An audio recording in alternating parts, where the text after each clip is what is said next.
দেশে এবং দেশের বাইরে ঘটছে অসংখ্য ঘটনা, জন্ম হচ্ছে সংবাদের। দিনের সংবাদ এবং সেখান থেকে বাছাই করা সংবাদের বিশ্লেষণ নিয়ে ডিবিসি নিউজের নিয়মিত আয়োজন গ্রেট ওয়াল সিরামিক ইন্ডাস্ট্রিজ লিমিটেড নিবেদিত সংবাদ সম্প্রসারণ নিয়ে আমি সোনিয়া হক আছি আপনাদের সাথে। প্রতিদিন এই আয়োজনে আমাদের সাথে স্টুডিওতে থাকেন দুজন অভিজ্ঞ সাংবাদিক, যাদের দীর্ঘ অভিজ্ঞতা থেকে আমরা জেনে নেই সংবাদের আদ্যপান্ত পর্যালোচনা। আজ তেমনই আমাদের সাথে সংবাদ সম্প্রসারণে অতিথি হয়ে এসেছেন bdnews24.com এর জ্যেষ্ঠ সম্পাদক আমানুল্লাহ কবির এবং আছেন সিনিয়র সাংবাদিক জাকারিয়া কাজল।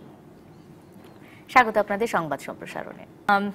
চেয়ারপারসনের মামলার রায়ের পর তার 5 বছরের যে কারাদণ্ড হয়েছে, তার প্রথম 2 দিনের কারাবাসের পর এই প্রথম দলের সিনিয়র নেতারা একটি বৈঠকে বসলেন এবং ধারণা করা হচ্ছিল এই বৈঠকটি থেকে আসলে দিক নির্দেশনা, বিভিন্ন ধরনের দিক নির্দেশনা আসতে পারে, পরবর্তী কর্মসূচি কি হতে পারে সেই ধরনের বিষয়গুলো আশা করা হচ্ছিল। যদিও আমরা এখন পর্যন্ত কিছু জানতে পারিনি কি হয়েছে বৈঠকের আলোচনা সূচিতে, নিশ্চয়ই জানতে পারবো। আমানুল্লাহ কবির, আমি আপনাকে দিয়ে আলোচনা শুরু করতে চাই।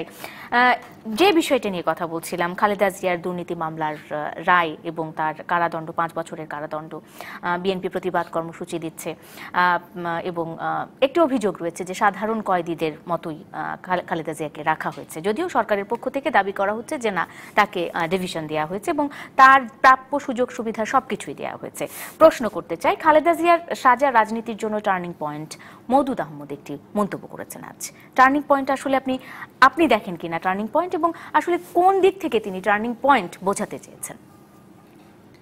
টার্নিং পয়েন্ট বলতে যেটা বোঝা যায়, উনি সেটাই বলতে চেয়েছেন এইভাবে যে মানে আপনার একটা জিনিস কিন্তু আমরা খেয়াল করছি, অনেকে, আমি পত্রিকায় দেখি নেই, এখনো কেউ লিখেছে কিনা আমি জানি না ঠিক।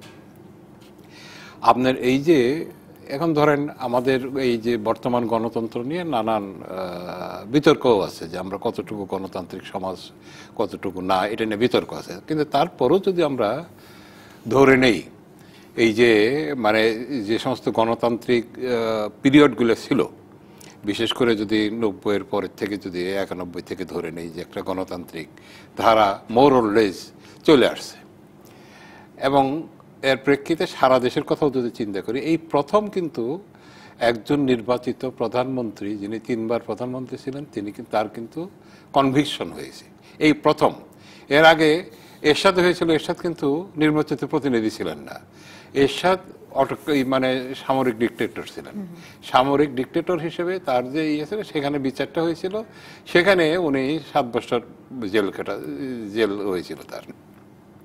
কিন্তু এইটা কিন্তু এই প্রথম কিন্তু দেখা যাচ্ছে একজন সিভিলিয়ান, এই যে গণতান্ত্রিক পদ্ধতিতে যখন দেশ চলছে বলে আমরা দাবি করি, সেই অবস্থার মধ্যে এসে আপনার তার কনভিকশন হলো এবং তিনি জেলে গেলেন। এইটা কিন্তু একটা মানে অত্যন্ত গুরুত্বপূর্ণ বিষয়।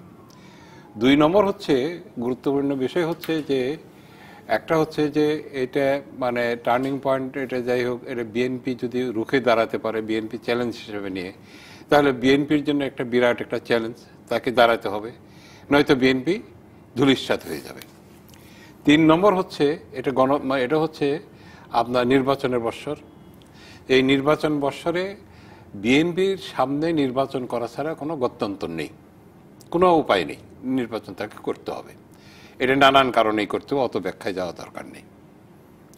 এখন যদি নির্বাচন করে তাহলে কি অবস্থা দাঁড়ায়? নির্বাচন করতে গেলে একটা জিনিস অবস্থা দাঁড়াচ্ছে এই যে একদিকে মানে ক্ষমতাসীন দলের বর্তমান প্রধানমন্ত্রী এবং ক্ষমতাসীন দল এবং জোটের নেতারা বিভিন্ন জায়গায় অবাধে এবং with the facilities of the government facilities, তারা কিন্তু ঘুরে ঘুরে আপনার নির্বাচনী প্রচারণা চালাচ্ছে, এবং ইনক্লুডিং প্রাইম মিনিস্টার, তিনিও কিন্তু নির্বাচনী প্রচারণা চালাচ্ছেন, ভোট চাচ্ছেন। আর অন্যদিকে দ্বিতীয় বৃহত্তম রাজনৈতিক দল যেটা অপোজিশন আছে, তার প্রধানের অবস্থা কি? তিনি জেলে, তাই না? এই যে একটা কন্ট্রাডিক্টরি অবস্থা, এটা কি বোঝায়? তাহলে আপনি যদি নির্বাচনী বছর ধরেন, তাহলে নির্বাচনী বছরে একটা জিনিস আমরা প্রত্যাশা করতে পারি, আমরা যদি ইনক্লুসিভ নির্বাচন চাই, যদি সকল দলের অংশগ্রহণের নির্বাচন চাই, তাহলে সকল দলের জন্য সমান সুযোগ থাকতে হবে। তো এখানে কি হলো যে একজন মানে এক দল সমস্ত সুযোগ সুবিধা নিয়ে নির্বাচনী প্রচারণা চালাচ্ছে, আরেক দলের নেত্রী চেয়ারপারসন তিনি জেলে, এবং তাদের নিজেদের উপর বিভিন্ন মামলা টামলা ইত্যাদি জেল জুলুম চলছে। এবং অন্যদিকে হচ্ছে যে তাদের যে নর্মাল কর্মকাণ্ড, স্বাভাবিক কর্মকাণ্ড, রাজনৈতিক কর্মকাণ্ড, যেটা মিটিং মিছিল সহ এই সময় করার কথা, প্রতিবাদ করার কথা, সেটা কিন্তু তাদের করতে দেওয়া হচ্ছে না। তাহলে পরিস্থিতিটা কি দাঁড়ালো? পরিস্থিতিটা দাঁড়ালো, এই পরিস্থিতি যদি আস্তে আস্তে নির্বাচনের দিকে যায়, এবং এই পরিস্থিতির নির্বাচন হলে কি হবে? এটা একটা একতরফা নির্বাচন হবে। এটাকে বলা যাবে না যে সকলের অংশগ্রহণমূলক একটা নির্বাচন হয়েছে, এটা বলা যাবে না। এটা হবে একটা একতরফা নির্বাচন হবে। এবং প্রশ্ন তো থেকেও যাবে, সেখানে কি কোনো প্রশ্ন থাকার আশঙ্কা করা যায়? মানে গতবারের নির্বাচন নিয়ে যে ধরনের প্রশ্ন উঠেছিল, এই ধরনের যদি নির্বাচন হয়, আমি যেটা বললাম, যে ব্যাখ্যাটা দিলাম, এই ধরনের নির্বাচন হলে প্রশ্ন তো থেকেই যাবে, তাই না? তাহলে এই যে সকলের অংশগ্রহণ মূলক নির্বাচন, সেটা তো হচ্ছে না। সকলের অংশগ্রহণ উইথ ইকুয়াল ফ্যাসিলিটিস থাকতে হবে, তাহলে তো সকলের অংশগ্রহণটা সমানভাবে হবে, তাই না?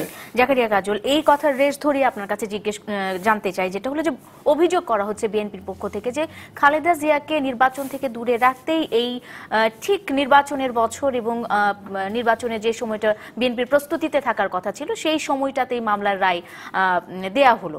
আপনার কি মনে হয় কিনা যে খালেদা জিয়াকে নির্বাচন থেকে দূরে রাখতেই এই ধরনের কোনো সিদ্ধান্ত নিয়েছে সরকার? এটা নিয়ে তো বহুদিন ধরে বহুবারই কথা হচ্ছে, আপনার এখানে একটা মামলা 10 বছর চলেছে, অভিযুক্ত যারা তারা 150 বার সময় নিয়েছে, তারপরে হ্যাঁ এখন হতে হতে একটা স্টেজে এসে এটার ফাইনাল বিচার হয়েছে। ফরচুনেটলি আর আনফরচুনেটলি বিচারটা যখন হয়েছে ওই বছরটা নির্বাচনের বছর। তার মানে এই না যে নির্বাচন, আমি এই কথাটার সঙ্গে একমত, কারণ এই মামলাটা তো হুট করে দায়ের করে 3 মাসের মধ্যে বিচার করে এই ইলেকশনের সময় দেওয়া হয় দীর্ঘদিন ধরে। এখন বলতে পারেন যে এতদিন যখন হয়েছে আর একটু দেরি কেন করা হলো না? একটা মামলা কি বছরের পর বছর ধরে চলবে? 10 বছর কি যথেষ্ট সময় না? আমি এই কথাটার সঙ্গে নিজেকে মিলাতে পারি না। আমি একমত না। আমি মনে করি যে, আর কবির যেটা বললেন যে হ্যাঁ সমান সুযোগ, অবশ্যই আমিও সমান সুযোগ দেওয়ার পক্ষে, যে কোনো দল প্রচারণায় সমান সুযোগ পাবে। এখন কবির ভাই খুব ফ্রি থেকে নির্বাচনী প্রচারণা করছে, আমি করতে পারছি না। সেটা যদি আমি মুক্ত থাকার পরে যদি না পারি, সেটা অপরাধ। তা আমি যদি দণ্ডিত হই, এই সুযোগ আমি আশা করব কেন? এই সুযোগ তো দেওয়ার কোনো অবকাশ আমাকে নেই, আমি ছাড়া অন্যরা করবে সেটা। অন্যদের যদি দেওয়া না হয়, তখন এই প্রশ্নটা আসতে পারে। একটা কথা বলা হয় যে বিএনপিকে সভা সমাবেশ করতে দেওয়া হচ্ছে না। আজকেও কিন্তু তারা বেশ কয়েকটা জায়গায় সমাবেশ করছে। আমি যদি একটু রেফারেন্স দিই, গত কয়েকদিন আগে, আমি কোন দিনটা ভুলে গেছি, আমাদের ডিএমপি কমিশনার একটা টেলিভিশন চ্যানেলে বলেছেন যে তার কাছে সুনির্দিষ্ট পরিসংখ্যান আছে যে বিগত সময়গুলিতে সবচেয়ে বেশি সভা সমাবেশ করেছে বিএনপি। কমিশনার যখন এটা ওপেনলি বলেন, এটা আমাকে বিশ্বাস করতে হবে, কাজে ওই অভিযোগটার আমি ভিত্তি পাই না। আর যদি বলেন টার্নিং পয়েন্ট, অবশ্যই টার্নিং পয়েন্ট, কিন্তু এটাকে মানে মির্জা ফখরুলের কথা যেটা তিনি বলছেন আমাদের রাজনীতির টার্নিং পয়েন্ট, এটা আমাদের রাজনীতি কি বলতে উনি কি বিএনপির রাজনীতি বুঝিয়েছেন না দেশের রাজনীতি বুঝিয়েছেন আমি ক্লিয়ার না। তবে এটা যদি বিএনপির রাজনীতি, যেটা আমি ধরে নিচ্ছি বলেছেন, অবশ্যই টার্নিং পয়েন্ট। কারণ উনি একটা কথা বলেছেন যে বেগম জিয়ার এই কারাদণ্ড তাদেরকে আরও ঐক্যবদ্ধ করবে, ওনার বক্তব্য যেটা শুনলাম একটু হবে। তার মানে কি তাদের মধ্যে ঐক্যবদ্ধ হওয়ার দরকার আছে? সেই ঐক্যবদ্ধ হওয়ার ক্ষেত্রে তো এটা অবশ্যই একটা টার্নিং পয়েন্ট, এটা বিএনপির জন্য পজিটিভ, বিএনপির রাজনীতির জন্য এটা টার্নিং পয়েন্ট। আমি এই প্রসঙ্গে আরেকটা কথা বলতে পারি। উনি একটা কথা বললেন, আপনারা খেয়াল করেছেন নিশ্চয়ই, যে অ্যাক্টিং চেয়ারম্যানের বক্তব্য তাদের অনুপ্রাণিত করেছে। উনি অ্যাক্টিং চেয়ারম্যান বলতে কাকে বলেছেন স্পষ্ট করেননি। এটা যদি তারেক জিয়াকে বলে থাকেন, তাহলে এই বিষয়ে আবার আরেকটা প্রশ্ন আছে, কারণ আদালতের একটা উচ্চ আদালতের নির্দেশনা আছে যে তারেক রহমানের কোনো বক্তব্য বিবৃতি প্রচার করা যাবে না, কিন্তু দণ্ডিত এবং ফেরারি, একজন দণ্ডিত এবং ফেরারি ব্যক্তির কথা যদি রেফারেন্স আসে, এটা কিন্তু আপত্তিকর বলে আমি মনে করি। কারণ তারেক রহমানকে আমরা আশা করেছিলাম যে উনি বাংলাদেশের ভবিষ্যতে একটা রাজনৈতিক উত্তরাধিকার বহন করবেন, উনি দেশে আসবেন, তার বিরুদ্ধে যে বিচার আছে এটা উনি ফেস করবেন, করে তারপরে যা শাস্তি হবে, কিন্তু উনি কিন্তু তা করেন, উনি পালিয়ে আছেন এবং উনি কিন্তু একাধিক ইয়েতে দণ্ডিত। দণ্ডিত এবং ফেরারি কোনো ব্যক্তির বক্তব্য প্রচারে যেমন উচ্চ আদালতের নির্দেশনা আছে, এবং সেই ব্যক্তির এই রেফারেন্সটা কতটুকু যৌক্তিক আমার মধ্যে সন্দেহ আছে। আমি সে সম্প্রতি আরেকটা ঘটনার কথা উল্লেখ করতে চাই। আপনারা দেখেছেন বেগম খালেদা জিয়ার বিচারের রায়ের পরে লন্ডনে বাংলাদেশ দূতাবাসে হামলা চালানো হয়েছে, ভাঙচুর চালানো হয়েছে। ব্রিটেনে বাংলাদেশ দূতাবাস কিন্তু এক টুকরো বাংলাদেশ, এটার নিরাপত্তার দায়িত্ব দেওয়ার ব্রিটিশ সরকারের দায়িত্ব। আমি ব্রিটিশ সরকার এই নিরাপত্তা দিতে ব্যর্থ হয়েছে দৃশ্যতই। আমি আশা করব ব্রিটিশ সরকার যে ভুলটা করেছে সেটা তারা শুধরে নেবেন। একই সঙ্গে সেই দূতাবাসে হামলা করে আমাদের জাতির জনকের ছবিকে অবমাননা করা হয়েছে, ভাঙচুর করা হয়েছে। যারা জাতির জনকের ছবি ভাঙচুর করে এবং অবমাননা করে তাদের বাংলাদেশের নাগরিকত্ব রাখা থাকা কতটুকু যৌক্তিক সে প্রশ্ন আমার কাছে রইল, এবং আমি আশা করব এখন কিন্তু শনাক্ত করা যেছে এ বিষয়ে বিচার করা। এবং আমি বাংলাদেশ দূতাবাসের হামলার আমি তীব্র নিন্দা জানাচ্ছি, ধিক্কার জানাচ্ছি। এর সঙ্গে যারা জড়িত এবং যারা এটা করিয়েছেন সকলকে ব্রিটিশ সরকার তাদের আইন অনুযায়ী ব্যবস্থা নেবেন। এবং বলা হচ্ছে তো আসলে এই যে ঘটনাটি ঘটেছে ব্রিটেনে, সেক্ষেত্রে ওখানেও তো তারেক রহমান পুলিশের মুখোমুখি হতে পারেন বলেও কিন্তু ধারণা করা হচ্ছে যে হওয়া উচিত। এখন যে বিষয়টি নিয়ে কথা বলতে চাই জাকারিয়া কাজল, নেতৃত্বে পরিবর্তন এসেছে, তারেক জিয়াকে অ্যাক্টিং, এই যে আপনি বললেন যে অ্যাক্টিং যে চেয়ারম্যান রয়েছে তার বক্তব্য নিশ্চয়ই আসছে লন্ডন থেকে, তো সেক্ষেত্রে এই লন্ডনে বসে একজন অ্যাক্টিং চেয়ারম্যানের পক্ষে দল পরিচালনা করা দেশের রাজনৈতিক দিক নির্দেশনা দিয়ে কতটুকু সম্ভব আপনার কাছে জানবো। তবে তার আগে ছোট্ট একটা বিরতি নিব। গ্রেট ওয়াল সিরামিক ইন্ডাস্ট্রিজ লিমিটেড সংবাদ সম্প্রসারণে আপনাদের একটা বিরতি নিচ্ছি, ফিরে আসছি এক্ষুনি, সঙ্গে থাকুন।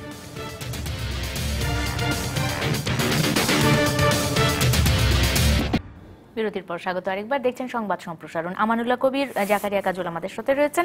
আমানুল্লাহ কবির, যেমনটা বিরতির আগে আমরা একটি প্রসঙ্গ টেনে গেছিলাম যে এই সাবেক প্রধানমন্ত্রী বেগম খালেদা জিয়ার দুর্নীতি মামলার রায়কে কেন্দ্র করে দলের নেতৃত্বে পরিবর্তন এসেছে এবং তার জ্যেষ্ঠ পুত্রকে দলের অ্যাক্টিং চেয়ারম্যান করা হয়েছে। অনেকেই বলছেন, দলের নেতা কর্মী যারা রয়েছেন তারা স্বাচ্ছন্দ্যে এই জিনিসটা মেনে নিয়েছেন যে তারা তারেক জিয়ার কথাতেই গঠনতন্ত্রে এবং গঠনতন্ত্রে তো পরিবর্তন এনে এটি করা হয়েছে। তো সেক্ষেত্রে তারেক রহমানের পক্ষে লন্ডনে বসে দেশের রাজনীতিতে আসলে অবদান রাখা বা রাজনীতিকে এগিয়ে নিয়ে যাওয়া কতটুকু সম্ভব হতে পারে বলে আপনি মনে করেন?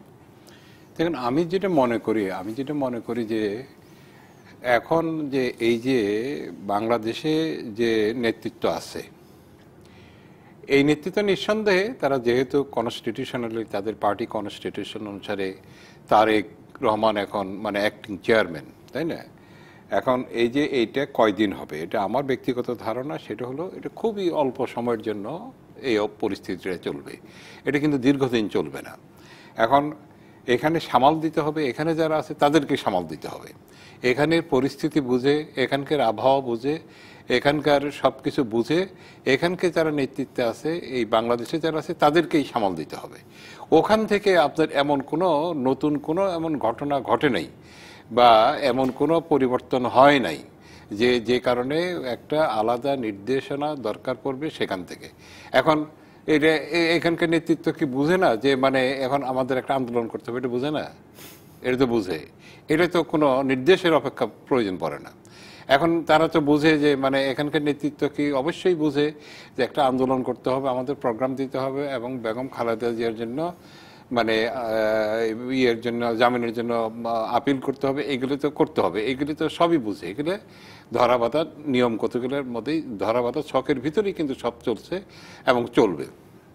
এখন যেটা হচ্ছে যে প্রবলেমটা হচ্ছে যে আপনার এখানে নেতৃত্বের প্রবলেমটা অন্য জায়গায় হচ্ছে যে যেমন এই যে বেগম খালেদা জিয়াকে অ্যারেস্ট জেলে পাঠানোর পরে যেভাবে প্রতিক্রিয়াটা দেখানোর কথা ছিল বিএনপি, সেটা কিন্তু পারেনি তারা, এটা হলো তাদের ব্যর্থতা। এই ব্যর্থতা কিভাবে ঢাকবে, এই ব্যর্থতাকে এইটা তো আরো ব্যাপক আকারে রাস্তায় নামার কথা ছিল এবং সমস্ত রাজনৈতিক নেতা কর্মী সবারই রাস্তায় নামার কথা ছিল, কারণ তাদের সামনে তো আসছে বড় চ্যালেঞ্জ আর কিছু নেই। যে কয়জন নামছে, 15 জন নামে আপনার কয়টা মিছিল হয়েছে, ছোট ছোট কতগুলো মিছিল বিচ্ছিন্নভাবে হয়েছে। আজকে বড় লেভেলে নেতা লেভেলের, হ্যাঁ, সেখানে কিন্তু অ্যারেস্ট হয়েছে কারা? অ্যারেস্ট হয়েছে ওই কোন নিচের লেভেলের কিছু কর্মী, কিছু নেতা, এরা অ্যারেস্ট হয়েছে। আপনার উচ্চ মানে টপ লেভেলের কেউ অ্যারেস্ট হয়েছে? কেউ অ্যারেস্ট হয়নি, তাই না? তাহলে এই যে যদি আজকে নেতারা যদি মাঠে নামতো, তাহলে কর্মীরাও মাঠে নামতো, তাহলে জনসাধারণও যারা সমর্থক তারা মাঠে নামার জন্য চিন্তা ভাবনা করতো। কাজেই এখানে এইটাই হলো বড় কথা। বড় কথাটা হচ্ছে যে এটা সবাই জানে যে কি করতে হবে, এখন তারা করতে পারছে না, এটা হলো ব্যর্থতা। বিএনপির আমাদের বিগত যে অভিজ্ঞতা বলে, বিএনপির আন্দোলন নিয়ে তো আমাদের আসলে খুব সুখকর কোনো স্মৃতি নেই। ওই আন্দোলন কি ওই পথে চলে গেলে তখন বোঝা যাবে যে না, খালেদা জিয়াকে আটক করার পরে আমরা না, আমি কিন্তু ওই জ্বালাও পোড়াওয়ের কথা বলছি না। জ্বালাও পোড়াও ওটা তো গণতান্ত্রিক পদ্ধতিতে মানে গ্রহণযোগ্য না। এখানে যেটা হচ্ছে যে আপনার মিটিং হবে, মিছিল হবে, তাই না, আপনার মানে সেখানে তাদের বক্তব্য আসবে, এই সমস্ত হবে, তারপরে আপনার মানববন্ধন হবে, এই সমস্ত হবে, অনশন হবে, সেসব কর্মসূচি তো রয়েছে, সেগুলো তো হচ্ছে। কর্মসূচি দিছে, কিন্তু হয়েছে কোথায়? আমাকে বলেন, এই যে বিএনপির মতো একটা পার্টির কর্মসূচি কি? আজকে যদি মনে করেন যদি মানে বেগম খালেদা জিয়ার জায়গায় যদি হাসিনা থাকতেন, হাসিনার জায়গায় যদি বেগম খালেদা জিয়া থাকতেন, তাহলে কি হতো? আজকে বাংলাদেশের অবস্থা কি এরকম থাকতো? কি পরিমাণ উত্তপ্ত হতো? এমন উত্তপ্ত হতো যে ওখানে আপনার একটা এমনি যদি একটা গাছের পাতা ধরতেন সেটাও জ্বলে যেত। আজকে কি সে এই উত্তপ্ত পরিবেশ তৈরি করতে পারছে?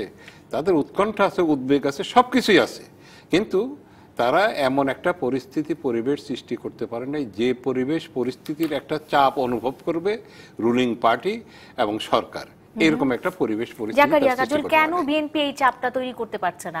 মানে তাদের আসলে নেতৃত্বে কোনো দুর্বলতা থেকে গেছে কিনা? কয়েকদিন আগে মানে বেগম জিয়ার যখন এই রায় হবে, ডেট ডিক্লেয়ার হলো, তার কয়েকদিন আগে মানে ওই সময়ে মাঝে মাঝে একজন খুব সিনিয়র স্থায়ী কমিটির একজন সিনিয়র সদস্য ওপেন বক্তৃতায় বলেছেন সেমিনারে যে বেগম জিয়ার যদি কারাদণ্ড হয় আমরা সবাই স্বেচ্ছায় কারাদণ্ড বা সবাই জেলে যাব স্বেচ্ছায়। যিনি এই কথা বলেছেন গত 2 দিন আমি তার কোথাও দেখিনি। একেবারে স্থায়ী কমিটির একজন প্রবীণ সদস্য উনি একদম মিটিংয়ে বলেছেন বেগম জিয়ার যদি জেলে যায় আমরা সবাই স্বেচ্ছায় জেলে যাব। যিনি এটা বলেছেন এই গত কয়েকদিনই কিন্তু তাকে আর আমি কোথাও দেখিনি। এই হলো বিএনপির অবস্থা। আমি যদি বলি মোরালি তারা দুর্বল হয়ে পড়েছে, মোরালি তারা মেনে নিয়েছে যে অপরাধের জন্য শাস্তি হয়েছে, কাজেই এটা নিয়ে জাস্ট বাদ কি বাদ বা যতটুকু বলার গা বাঁচানোর জন্য ততটুকুই বলছে। মোরালি দুর্বল বলেই কিন্তু ওইভাবে নামছে না। এই ব্যাখ্যাটাও তো আমি করতে পারি। আমি মেনে নিয়েছি যে কবির ভাই অন্যায় করেছে, কথার কথা কবির ভাইয়ের জন্য আমি নামবো না, জাস্ট বক্তৃতা বিবৃতি দেবো, কিন্তু মাঠে নামার যে জজবা, মোরালি আমি দুর্বল বলে সেই জোশ আমার নাই। আমি এভাবেও কিন্তু ব্যাখ্যা করতে পারি। একটা কথা বলেন যে পুলিশ বাধা দিবে, বাংলাদেশে কবে কোন সরকারের আমলে বিরোধী দলের জন্য গোলাপ ফুল বেছানো হয়েছে রাস্তায়? কখনোই কিন্তু না। আর আমি কিন্তু আরেকটা রেফারেন্স দিয়েছি যে কমিশনার বলেছে বিএনপি সবচেয়ে বেশি সভা সমাবেশ। আজকে প্রতিবাদ দিবস একটা কি, এই যেখানে একটা মিছিল দেখলাম নবীউল্লাহ নবী মহানগরের একজন বেশ ছোটখাটো নেতা, উনি অ্যারেস্ট হয়েছেন। মির্জা আব্বাস সাহেবের কিন্তু কিছু আমি বলিনি মির্জা আব্বাসকে অ্যারেস্ট করতে পারে। আমি যেটা বলতে চাচ্ছি সেটা হচ্ছে ওই লেভেলের নেতারা যদি সবাই রাস্তায় নামতেন, পুলিশ যদি তাদের ধরতো, তখন আমরা বলতে পারতাম যে নিপীড়ন চালাচ্ছে সরকার।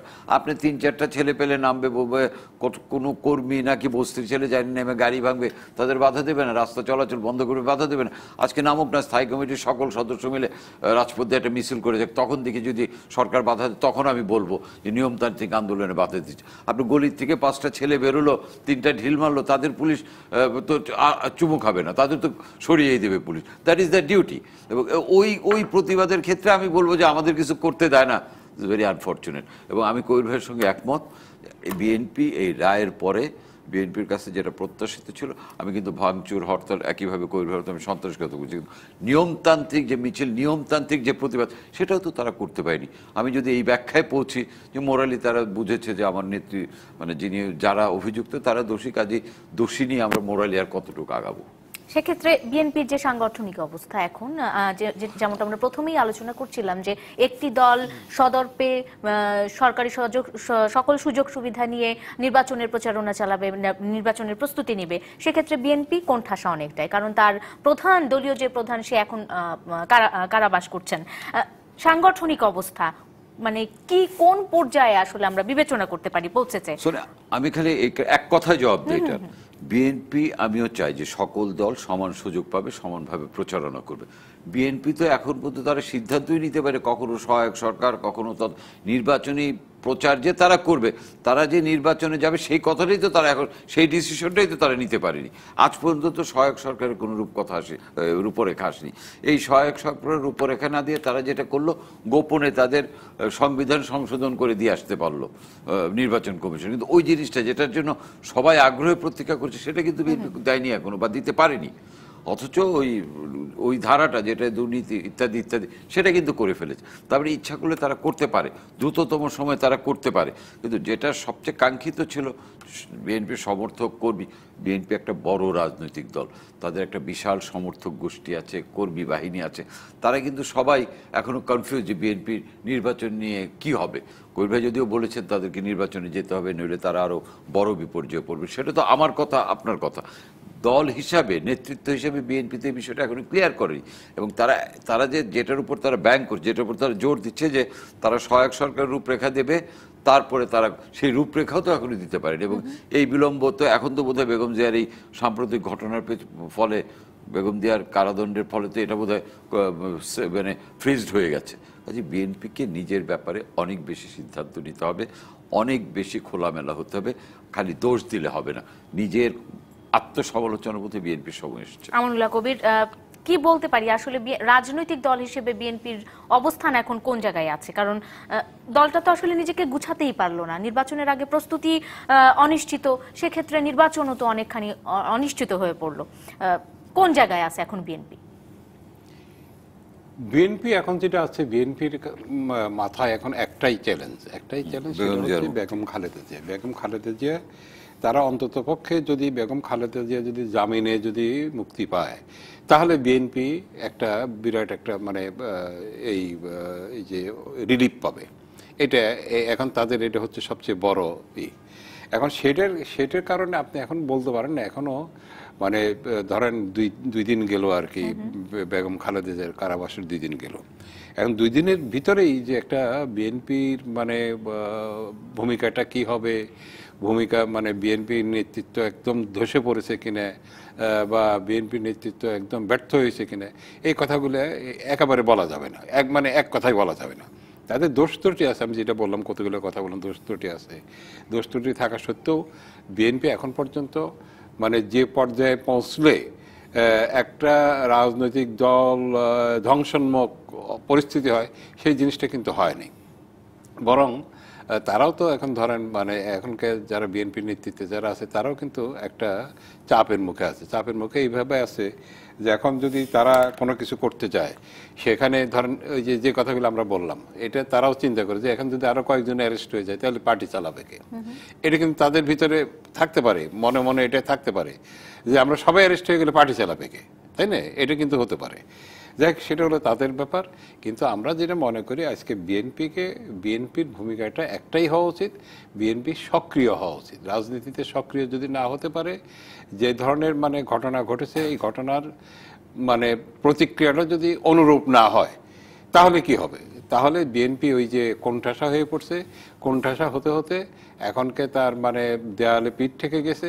এখন দেয়ালে পিঠ ঠেকে গেলে আমরা বলি যে তখন নাকি একটা পর্যায়ে গিয়ে মানুষ রিয়াকশন করে। এখন সেই পর্যায়ে গেছে কিনা, এবং সেই পর্যায়ে গিয়ে থাকলে সেখানে একটা রিয়াকশন হবে কিনা বড় ধরনের, সেটা আমাদের ভবিষ্যৎই একটু দেখতে হবে। একটা বিরতি নিয়ে ফিরে আসি জাকারিয়া কাজল, আমানুল্লাহ কবির। আরেকটা বিরতি নিয়ে ফিরে আসছি সংবাদ সম্প্রসারণে, সঙ্গে থাকুন। বিরতির পর স্বাগত আরেকবার, দেখছেন সংবাদ সম্প্রসারণ, জাকারিয়া কাজল, আমানুল্লাহ কবির। এই মুহূর্তে আমরা দেখে নিতে চাই পত্রিকার অনলাইনগুলো কি ধরনের সংবাদ দিচ্ছে। শুরুতেই কালের কণ্ঠ রয়েছে আমাদের সাথে। প্রথম খবরটি হচ্ছে দলের সিনিয়র নেতাদের সঙ্গে রুদ্ধদ্বার বৈঠকে মির্জা ফখরুল, যে বৈঠকটি নিয়ে আমরা কথা বলছিলাম এতক্ষণ। খালেদাকে সাধারণ কয়েদি হিসেবে রাখা হচ্ছে, মওদুদ আহমদ বলেছেন, সেটি আমরা আজকে শুনেছি। তিনি অভিযোগ করেছেন এটিমের সম্পদ লুটকারীদের ক্ষমতায় আসতে দেয়া যাবে না। কামরুল ইসলাম বলছেন খালেদা জিয়া নিঃশর্ত মুক্তির দাবিতে বিএনপি নানা কর্মসূচি, বিএনপি যে অনশন এবং অবস্থান কর্মসূচি দিয়েছে, সে কর্মসূচিগুলোর নিয়ে খবর রয়েছে। এরপরের সংবাদপত্রটি কি আমরা একটু দেখে নিতে চাই। BDNews24.com এর প্রথম খবরটি বিএনপির নতুন কর্মসূচি, অবস্থান অনশন। এছাড়া কারাগারে ফাতেমার সেবা পাচ্ছেন না খালেদা, সেই সম্পর্কে একটি এটা কি বলা হচ্ছিল যে কেন ফাতেমা নাকি আছে? ক্লিয়ার না, এখানে বলা হচ্ছে যে ফাতেমাকে তো নিয়ে গেছে, তাহলে আবার সেবা পাচ্ছেন না খালেদা? অন্যখানে হয়তো তাকে তার সঙ্গে রাখার কথা, সেটা হচ্ছে না। এটা কি দেখা যায় একটু? এই সংবাদটি আমরা যদি একটু দেখতে পাই, কারাগারে ফাতেমা সেবা পাচ্ছেন না খালেদা জিয়া। আমরা প্রথম দিনই শুনেছিলাম যে তার যে তাকে যে দেখাশোনা করে যে মেয়েটি ফাতেমা নামের, তাকে চাচ্ছিলেন খালেদা জিয়া। সেখানে বলা হচ্ছে যে কারাবন্দী খালেদা জিয়ার সেবায় তার গৃহকর্মী ফাতেমা বেগম রয়েছেন বলে যে খবর বিভিন্ন সংবাদপত্রে এসেছে, তা নাকচ করেছেন বিএনপি নেতা মওদুদ আহমদ। তিনি বলছেন যে ফাতেমাকে সেবা করতে দেওয়ার খবর সত্য না, তাকে ম্যাডামের সেবা করতে দেয়া হচ্ছে না। এবং দেখা যাচ্ছে যে তাকে জনমানুষ থেকে দূরে নির্জন কারাগারে রাখা হয়েছে, সাধারণ কয়েদিদের মতো অনেকটা অখাদ্য খাবার তাকে খেতে দেয়া হয়েছে। এটি আসলে একজন ভিআইপি গেস্ট যেহেতু গেছেন, সে খাবার অখাদ্য হয়ে গেছে এবং সাধারণ কয়েদিরা তো আসলে সে খাবারই খান। এরপরের খবরটি আমরা একটু দেখে নিতে চাই। সমকাল আছে আমাদের সাথে। অবস্থান অনশন ও মানববন্ধন করবে বিএনপি। রিজভী আহমেদ বলছেন খালেদা জিয়ার সাজা দুর্নীতিবাজদের জন্য সতর্কবার্তা। আজকে ওবায়দুল কাদের এই কথাটি বলেছেন। তিনি বলেছেন যে মানে দুর্নীতির সাথে আসলে যে রাজনীতিবিদরা দুর্নীতি প্রবণ, তাদের জন্য একটি সতর্কবার্তা বলে। এটা কারা?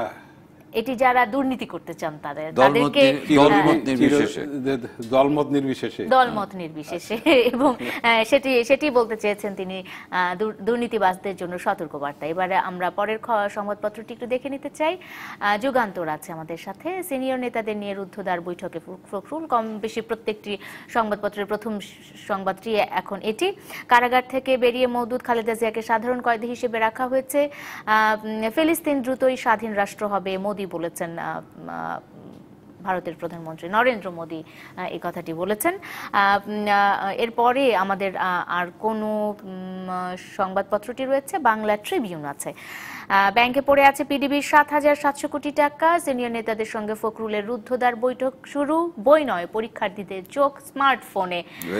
এই বিষয়টি নিয়ে আসলে একটু কথা বলতে চাই, শেষ করে দিতে চাই খুব কম সময়ের মধ্যে মতামত নিয়ে। প্রশ্নপত্র ৩০০ টাকাতেও বিক্রি হচ্ছে। আসলে কোন জায়গায় গিয়ে প্রশ্নপত্রের দাম দাঁড়াতে যাচ্ছে? জাকারিয়া কাজল, আমানুল্লাহ কবির, খুব সংক্ষেপে আপনাদের মন্তব্য। জাকারিয়া কাজলই বলুক। আমাদের উল্লসিত হওয়ার যথেষ্ট কারণ আছে। সব জিনিসের দাম বাড়ে, একটা জিনিসের দাম তো কমতেছে, তাই না? আমাদের একটা অভিযোগ কি সবকিছুর দাম বাড়ে, আর প্রশ্নপত্রের দাম কমতেছে, এটা আমাদের জন্য একটা সুখবর না? অনেক সুখবর। এবং তাহলে এমন হয়তো বেশি কম হলে তখন হয়তো আর প্রশ্ন। আমি যেটা মনে করি, একটা খবর দেখলেন না যে বইয়ে নয় স্মার্টফোনে চোখ। আমি সেদিনেও বলেছি, একই কথা বলছি, প্রশ্নপত্র ফাঁস করুক ওটা খবর হিসাবে, খবরের মানদণ্ডে যেটা এটা খবর হওয়ার গুরুত্ব কিন্তু হারিয়ে ফেলেছে। এখন খবর হবে আজ প্রশ্নপত্র ফাঁস হয়নি। আমি সিরিয়াসলি বলছি, এটাই। কারণ খবর হিসেবে তো এটা কোনো গুরুত্ব নেই। যে ঘটনা প্রতিনিয়ত ঘটে এটা কিন্তু খবর না। খবরের বেসিক সূত্র কি, যেটা হঠাৎ হয় সেটা হলো খবর। প্রতিদিন যেটা ঘটছে সেটা তো খবর না। কাজেই আমি রেগুলার খাই, এটা কিন্তু খবর না। আমি যেদিন অনশন করব সেটা আপনার কাছে রেগুলার ফার্স্ট নিউজ। এই বিষয়টিতে প্রশ্নপত্র ফাঁস নিয়ে এটা তো নতুন করে বলার কিছু নেই। এখন আমার কাছে দুঃখ লাগে মানে যে এটা কিন্তু ওই শিক্ষামন্ত্রী নিজেও বলেছেন যে তাকে নাকি সবাই কোঅপারেট করতেছে না। বিভিন্ন সংস্থা যেগুলো আছে, পুলিশ থেকে শুরু করে তাদের বিভিন্ন জনের বিরুদ্ধেই তার অভিযোগটা হচ্ছে যে যতটুকু কোঅপারেট করার দরকার তার সঙ্গে কোঅপারেট করছে না। এইটা আমার কাছে খুব খারাপ লেগেছে। কারণ বিষয়টা শুধু তো শিক্ষা মন্ত্রণালয়ের ব্যাপার না, বিষয়টা হচ্ছে গোটা জাতি এখানে ইনভলভ, জাতির ভবিষ্যৎ জড়িত, এখানে রাষ্ট্র জড়িত, এখানে সরকার জড়িত, এখানে তো পার্টিকুলারলি একটা মিনিস্ট্রি জড়িত না। সেখানে সবার মানে পাবে না কেন, সহযোগিতা পাবে না কেন, যেটা পাওয়ার কথা। এটাই আমার কাছে দুঃখ লাগছে। এবং যে কারণে হয়তো আমার একটা বিকল্প প্রস্তাব, আমি শেষ করে দিচ্ছি, যে কারণে হয়তো মানে আপনার নাহিদ সাহেব কিন্তু বলছিলেন যে আমি পদত্যাগ করে আমি চলে যাই, এই কথাও কিন্তু তিনি বলেছেন বাধ্য হয়ে। এবং অনেক জায়গা থেকে তো এই দাবি উঠেছে। আমি একটা প্রস্তাব দিতে পারি বিকল্প। সরকারি কর্মকর্তাদের যখন ওই যে প্রমোশনের জন্য পরীক্ষা নেই, ওটা কিন্তু বই নিয়ে পরীক্ষা হয়, বই দেখে লেখে। আমার মনে হয় আমাদের শিক্ষা ব্যবস্থা যদি ওইটা চালু করতে পারি তাহলে এটা রোধ করা যাবে। আর আসলে কতটুকু কার্যকর জানি না এই প্রস্তাব। ধন্যবাদ আপনাদের দুজনকে আমাদের সাথে যোগ দেওয়ার জন্য। জোকস অ্যাপার্ট, এটা খুব দুঃখজনক। আর এই ছিল গ্রেট ওয়াল সিরামিক ইন্ডাস্ট্রিজ লিমিটেড নিবেদিত সংবাদ সম্প্রসারণে। ধন্যবাদ সবাইকে সাথে থাকার জন্য।